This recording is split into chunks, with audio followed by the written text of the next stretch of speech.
الكريم. أما بعد، أعوذ بالله من الشيطان الرجيم.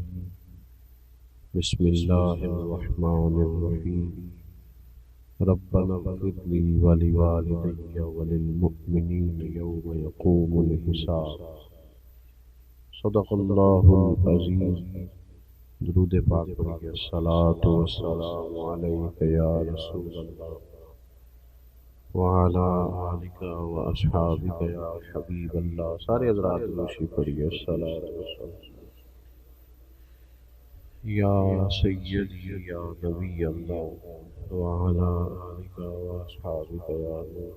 حمد و صلاۃ کے بعد آپ حضرات سماعت کر رہے تھے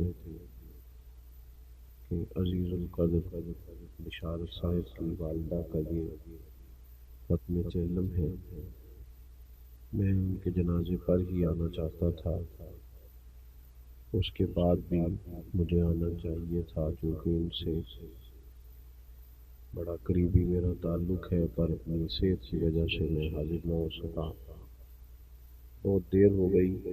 یہ بھی تعزیت کے لیے ہی آنا تھا تو یہ کچھ اہتمام ساتھ ہو گیا. اللہ تعالیٰ مرحومہ کی بخشش فرمائے.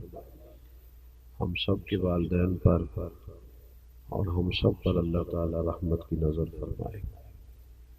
کسی کے لیے جب بندہ دعا کرتا ہے تو نام لیتا ہے کہ اللہ فلاں بن فلاں کی بخشش کرتا ہے، لیکن جب بندہ والدین کے لیے دعا کرتا ہے تو پھر نام نہیں لیتا، بلکہ قرآن پاک میں دعا یہ سکھائی ہے. والدین اگر چلے بھی گئے ہوں، قبروں میں بھی ہوں، تو پھر بھی دعا یہی ہے کہ ربنا اغفر لی ولوالدی. اے اللہ مجھے بھی بخش دے اور میرے ماں باپ کی بھی مغفرت فرما دے. یہ رشتے ٹوٹا نہیں کرتے، موت ان رشتوں کو توڑتی نہیں. جس طرح ماں باپ کے ساتھ زندگی میں رشتہ موجود تھا، اسی طرح ان کے انتقال کے بعد بھی ان سے رشتہ بندے کا موجود رہتا ہے. اعلیٰ حضرت فاضل بریلوی رحمۃ اللہ علیہ نے 12 حقوق کم و بیش ایسے بیان کیے ہیں جو ماں باپ کے انتقال کے بعد بھی اولاد کے ذمہ رہتے ہیں. ہم بہت ساری روایتی چیزوں کے قائل ہیں، اور میں یہ سمجھتا ہوں کہ بہت سارے لوگ ایسے ہیں جو بڑا کچھ جاننے کے باوجود، سمجھنے کے باوجود، شعور رکھنے کے باوجود اپنے شعور کے مطابق فیصلہ نہیں کرتے، بلکہ زمانے کے رواج کے مطابق فیصلہ کرتے ہیں. فہم و فراست کی، عقل و دانش کی ساری ان کی آنکھیں کھل جاتی ہیں، پر پھر بھی وہ دیکھتے ہیں کہ سوسائٹی کدھر جا رہی ہے، معاشرہ کیا کہتا ہے، لوگ اس معاملے میں کیا کرتے ہیں، لہٰذا مجھے بھی وہی کرنا ہے. یہ رشتہ بھی موجود ہے اور اس رشتے کے حقوق بھی موجود ہیں. کرنے کا کام یہ ہے کہ اپنے ارد گرد کے ماحول کے مطابق نہیں، اللہ اور اس کے رسول کے بتائے ہوئے طریقے کے مطابق ہم والدین کے بعد ان کے لیے طریقہ کار اختیار کریں. اصالِ ثواب ایک مسلمہ چیز ہے. اب ہمارے ہاں اصالِ ثواب کے لیے بہت لمبا چوڑا اہتمام ہوتا ہے، تو وہ اصالِ ثواب کی بجائے بہت ساری جگہوں پہ دعوت بن جاتی ہے. اور اب تو گھروں میں جگہ کی دقت کی وجہ سے میرج ہالوں کے اندر اس کو جب سے منتقل کیا گیا ہے تو تب سے تو وہ ایک باقاعدہ نظریہ ہی ایک اور طرح کا ہوتا ہے. وہ تو ایک بالکل ماحول ہی اور نظر آتا ہے. اصالِ ثواب کا مطلب یہ ہے کہ آپ کوئی بھی خیر کا کام کریں جس پر ثواب کی امید کامل ہو اللہ کی بارگاہ سے، پھر وہ ثواب آپ اپنے والدین کے لیے یا کسی بھی جانے والے کے لیے وقف کر دیں، اس کو آپ اصال کر دیں. اور نبی پاک علیہ الصلوۃ والسلام کی خوبصورت تعلیمات میں اس کے ہمیں طریقے ملتے۔ حضرت سعد رضی اللہ تعالیٰ عنہ نے عرض کیا یا رسول اللہ صلی اللہ تعالیٰ علیہ وسلم، میری والدہ کا انتقال ہو گیا ہے، وہ ایک غلام آزاد کرنا چاہتی تھی۔ یا آپ نے کبھی پرندوں کو آزاد ہوتے دیکھا ہے؟ کچھ لوگ پرانے زمانے میں پرندے آزاد کراتے تھے پیسے دے کے۔ کسی نے اگر پرندے پکڑ لیے تو وہ اپنے شوق سے، کہ ان کو، اقبال نے پرندے کی فریاد بھی لکھی ہے نا، آتا ہے یاد مجھ کو گزرا ہوا زمانہ، وہ باغ کی بہاریں، وہ سب کا چہچہانا، پرندہ کہتا ہے۔ اب اس قید کا الہی دکھڑا کسے سناؤں، یہ ڈر ہے کہ فقط میں اس غم سے مر نہ جاؤں۔ قید ظاہر ہے مشکل کام ہے، پرندے لوگ آزاد کراتے تھے، بلکہ بعض لوگ یہ کہتے تھے کہ اگر کوئی قیدی ہو گیا ہے ناجائز مقدمے میں تو پرندے آزاد کرو، اس کی برکت سے اس پر فضل ہوگا۔ بہرحال پرندہ بھی جب آزاد ہوتا ہے تو وہ محسوس کرتا ہے کہ میرے پر کھل گئے ہیں، میں اب دنیا میں لوٹ آیا ہوں۔ غلام قیدی ہوتا ہے، اور ایک روایت میں یہ بھی فرمایا کہ مقروض بھی قیدی ہوتا ہے، جس پر قرض ہوتا ہے وہ قیدی ہوتا ہے، حدیث پاک میں موجود ہے۔ غلام بڑی تکلیف میں ہوتے تھے، نبی پاک علیہ السلام نے تدریجاً اپنے صحابہ کو یہ توجہ دلائی کہ غلاموں کو آزاد ہونا چاہیے۔ کفارے کے طور پر بھی کہا کہ جا تو 3 غلام آزاد کر، جا تو اتنے غلام آزاد کر۔ تو حضرت سعد نے عرض کی کہ والدہ انتقال کر گئی، یہ کو ذرا کم ہو جائے، والدہ چلی گئی ہیں، وہ ایک غلام آزاد کرنا چاہتی تھی، ایک شخص کو آزادی دینا چاہتی تھی، اپنے پیسے، یعنی خریدا جاتا تھا غلام کو، تو وہ جس نے خریدا ہے اس کو پیسے دے کے اس کو آزاد کرنا چاہتی تھی۔ تو یا رسول اللہ صلی اللہ علیہ وسلم، اگر میں اپنی اماں کی طرف سے وہ غلام آزاد کر دوں تو میری ماں کو اس کا اجر ہوگا؟ تو نبی پاک علیہ السلام نے فرمایا تو غلام آزاد کر، اللہ تیری ماں کو اس کا اجر عطا کرے گا۔ تو میں کہتا ہوں کہ اماں کے سالے ثواب کے لیے، ابا جی کے سالے ثواب کے لیے 10 دیگیں بھی پکائے، جس کا دل کرتا ہے ضرور پکائے، لیکن چلو اگر کسی غریب نے اس کے پیسے دینے ہیں تو پیسے معاف کر دے، اس کا بھی ثواب ہوگا۔ اماں اگر وہ کبھی رستہ کشادہ کر دے گا نا، لوگ آسانی سے گزر جائیں، تو اس کا بھی ثواب ہے۔ اگر وہ کسی جگہ قبرستان کے لیے جگہ لے کے دے دے گا تو اس کا بھی ثواب ہے۔ کوئی بھی ایسا کام جس سے کسی کو فائدہ ہو جائے۔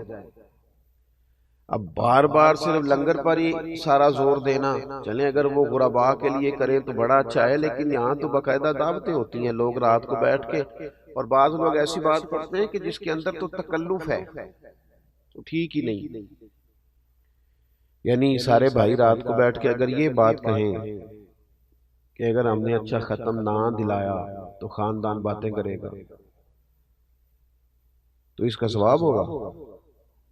یہ تو اللہ کی رضا کے لیے نہیں ہے، تو خاندان کو دکھانے کے لیے۔ تو بہترین طریقہ اختیار کیا جائے ایصال ثواب کا، بہترین، جس چیز کی حاجت ہو، جس چیز کی ضرورت ہو۔ ہمارے ہاں جناب وہی ساری دعوتیں، وہی سارے مرحلے، وہی میں نے کہا شروع میں کہ ہمارے شعور کی آنکھیں کھل جاتی ہیں، پر فیصلہ ہم برادری کے اصول پر کرتے ہیں، پتہ ہمیں ہوتا ہے پر چلتے قبیلے کے طریقے کے مطابق ہیں، اس سے باہر نکلیں۔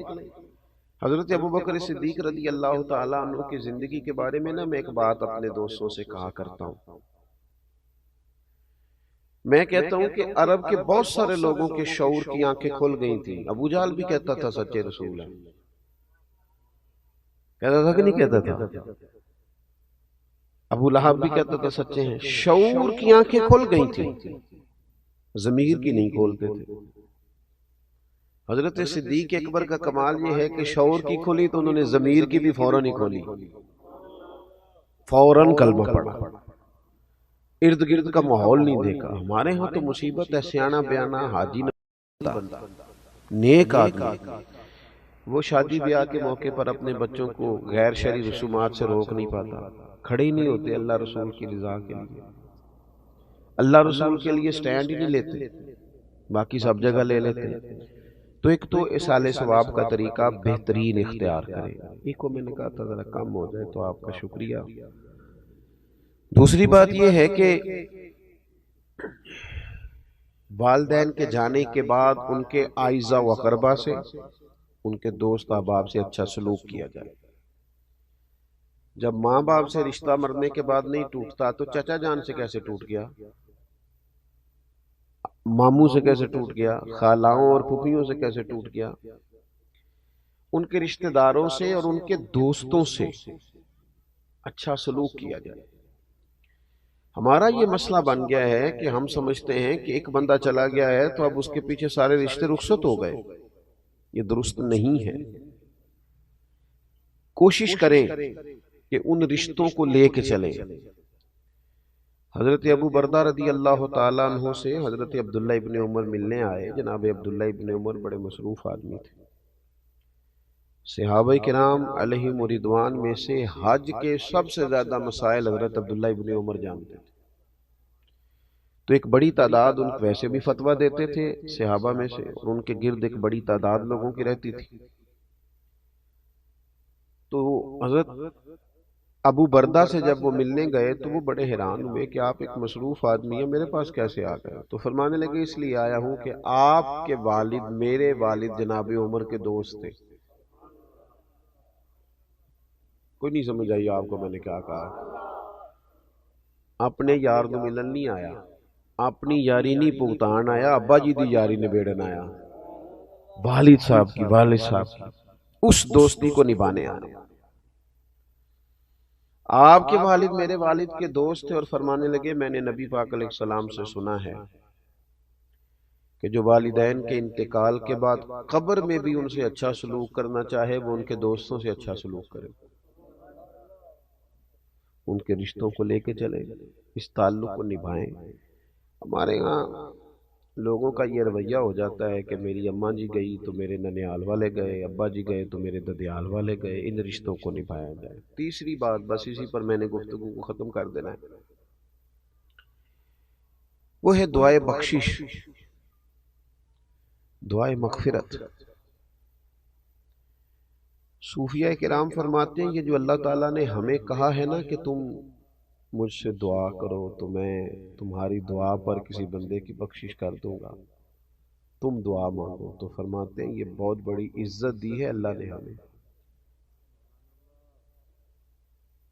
کسی جگہ بھی ہر آدمی کی سفارش نہیں سنی جاتی، لیکن مالک کہتا ہے تم مجھ سے کہو میں معاف کر دوں گا۔ 40 بندے جنازہ پڑھ دیں، 3 صفحے جنازہ پڑھ دیں، 3 بندے جنازہ پڑھ دیں، ہے نا حدیث پاک میں سارا کچھ، تم آؤ آ کے کھڑے ہو جاؤ، اس کی بخشش کی دعا کرو میں معاف کر دوں گا، تو کہتے ہیں یہ تو اللہ نے ہمیں عزت دی، ورنہ ہم اور رب کی بارگاہ تو چھوٹی سی جگہ بندہ سفارش کرے تو قبول نہیں ہوتی، اور مالک کہتا ہے تم کہو نا میں معاف کر دوں گا۔ اور ہم کیا کرتے ہیں؟ آپ کبھی ڈاکٹروں کے پاس ان بچوں کو دیکھیں جو دوائیوں کے سیل مین بن کے آتے ہیں، میڈیکل ریپس، کبھی دیکھیے گا، مجھے موقع ملا دیکھنے کا۔ وہ جب آتے ہیں نا تو وہ بالکل لباس عمدہ ان کے حساب سے، اور وہ جچی تلی بات کریں گے، اور 1 منٹ 1 سیکنڈ کے لیے بھی کوئی اضافی جملہ نہیں بولیں گے، انہوں نے قائل کرنا ہے۔ کسی بھی آفیسر کے پاس آپ جب جاتے ہیں اپنا کیس لے کر، کسی بھی جگہ آپ نے فارورڈ کرنا ہے تو بڑی جچی تلی باتیں، خاص چیزیں، اہم معاملات، لیکن دعا کے لیے جب اللہ کی بارگاہ میں حاضر ہوتے ہیں، دعا کرو جی، دعا کرو جی، فوت کی ہو گئی تو اگر پوچھا جائے کہ بھلا آپ نے کیا دعا کی ہے، ہاتھ کھڑے کر دیے، پتہ ہے بارگاہ کون سی ہے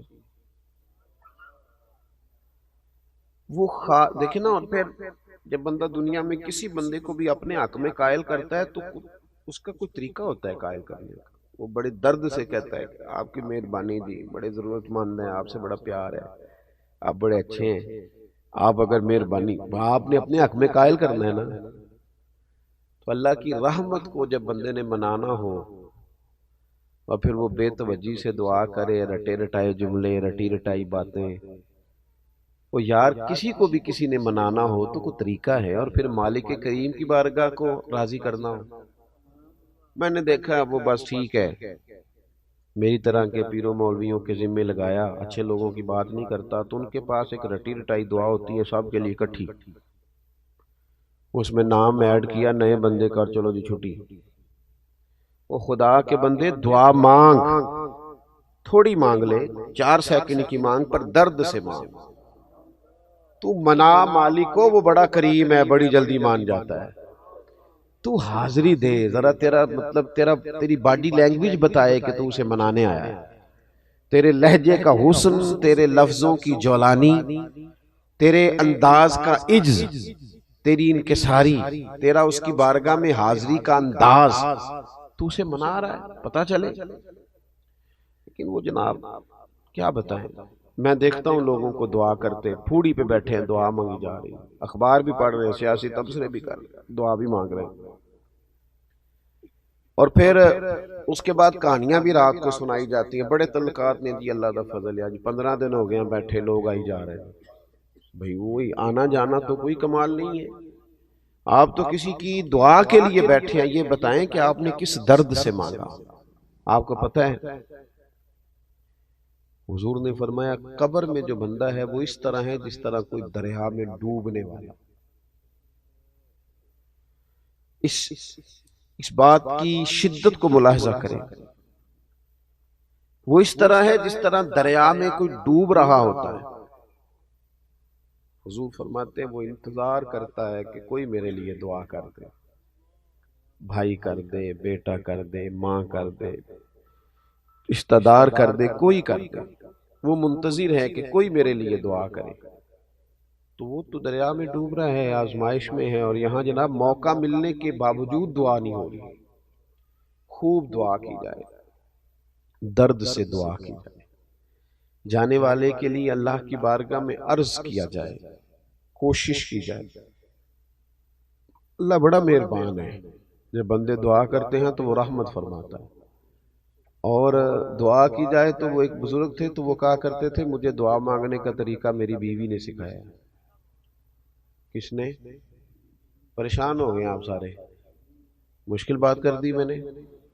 اللہ تعالیٰ آپ کو جزائے خیر دے، خیر جہاں سے بھی ملے سیکھنی چاہیے، اللہ آپ کو سلامت رکھے۔ تو بیوی کے بارے میں تو ویسے ہی کہتے رہتے ہیں بہت سارے لوگ کہ تینوں سکھاندی ہے، تو بھئی یہ تو مطلب ویسے ہی ایک بات بڑی پڑھی لکھی ہے اور بڑی ضرب المثل ہے، تو آپ پریشان کیوں ہو گئے؟ واللہ والے تھے تو انہوں نے اس کا اقرار کیا کھول کے، کہنے لگے مجھے دعا مانگنے کا طریقہ میری بیوی نے سکھایا۔ جناب کیسے؟ رب کا بندہ نہ اس کی لو لگی ہوتی ہے، کوئی بھی بات کر رہا ہو تو اس کی کیفیت کہیں اور ہوتی ہے۔ فرمانے لگے کوئی ضرورت تھی گھر میں تو میری اہلیہ نے، میری زوجہ نے مجھے کہا کہ کچھ پیسے چاہیے، گھر کا فلاں کام کرانا ہے۔ میں نے اسے کہا کہ ابھی میرے پاس نہیں ہے، کچھ دنوں میں پیسے آنے ہیں، آ جاتے ہیں تو تمہیں دے دیتا ہوں۔ 2-4 دنوں کے بعد خاتون خانہ نے پھر کہا کہ وہ آپ سے گزارش کی تھی کچھ پیسے چاہیے تھے، گھر کا فلاں فلاں کام، تو میں نے کہا ابھی نہیں ہے میرے پاس۔ اب کہ اس نے وقفہ کم کر دیا اور اگلے ہی دن پھر پوچھ لیا کہ جناب وہ گزارش کی تھی پیسے، خواتین بار بار یاد بھی کراتی ہیں۔ کہتے مجھے غصہ آیا تو میں نے جھڑک ڈالا، میں نے کہا تو کیا مجھے ہر وقت پریشان کر دی، کہا ہے نا جب ہوں گے تو دے دوں گا، ڈانٹا میں نے۔ کہتے میں نے ڈانٹا تو وہ سلیقہ مند خاتون میری ڈانٹ سہتی رہی، پھر چپ کر گئی، اور اس نے ایک بات کہی تو مجھے رب سے مانگنے کا طریقہ آ گیا۔ وہ کہنے لگی تھوڑی دیر چپ رہنے کے بعد آپ ہی میرے شوہر ہیں، آپ سے نہ کہوں تو پھر میں کس سے جا کے کہوں۔ کہتے ہیں اس نے بات کہی، وہ چپ کر گئی تو میں رو پڑا۔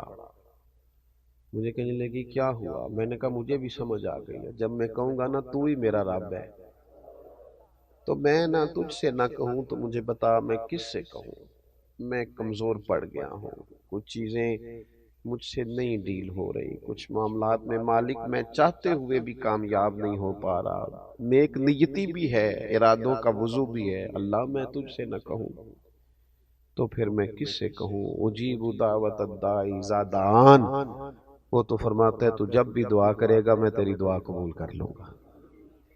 تو دعا کا رشتہ تھوڑا مضبوط کرے، اپنے جانے والوں کے لیے بالخصوص دعا کرے، وہ بھی ہم کسی سے کراتے ہیں، قرآن شریف بھی کسی سے پڑھوا لیتے ہیں، فلانا کام بھی کسی سے کرا، ہم نے کیا کیا اپنے ماں باپ کے لیے، ہم نے کیا کیا، وہ اتنے سپارے فلانا دے دے، اتنے دے لیں، ٹھیک ہے درست ہے، ناجائز نہیں، پر یہ کہ میں نے کیا کیا اپنے ماں باپ کے لیے، تو سارا کوئی دوسروں نے پڑھ کے دیا، وہ جو ساری زندگی انہوں نے میرے نام کر دی، جوانی میں بھی کپڑے سادے پہنے، اور جنہوں نے تھوڑا کھانا کھایا اور اولاد کو پالا تو ہم نے کیا دیا ان کو، تو اگر دعا بھی مضبوط نہیں ہو سکتی تو پھر پیچھے بچا کیا۔ تو یہ تین باتیں میں نے آپ کی خدمت میں عرض کی ہیں، امید ہے کہ آپ اس پر توجہ فرمائیں گے۔ ایک تو یہ کہ سال ثواب کا اچھا اور عمدہ طریقہ اختیار کریں، اچھا اور عمدہ۔ چند دن پہلے میرے پاس ایک صاحب آئے تھے، انہوں نے کہا ہم 5 بھائی ہیں، میں جانتا تھا تو وہ باہر سے آئے تھے اپنے والد کے انتقال پر، تو جب میں نے ان کا انداز دیکھا تو میں نے ان سے کہا کہ کہنے لگے میں کچھ کرنا چاہتا ہوں سال ثواب، تو میں نے کہا آپ کے تو 2 بھائی بڑے کمزور ہیں، بہت غریب ہیں، زیادہ ہی سگے بھائی، کہنے لگے ایسے ہی ہے۔ میں نے کہا آپ نا ان کے ساتھ ہی نیکی کر دیں، اللہ بھی خوش ہو جائے گا، ماں باپ بھی خوش ہو جائیں گے۔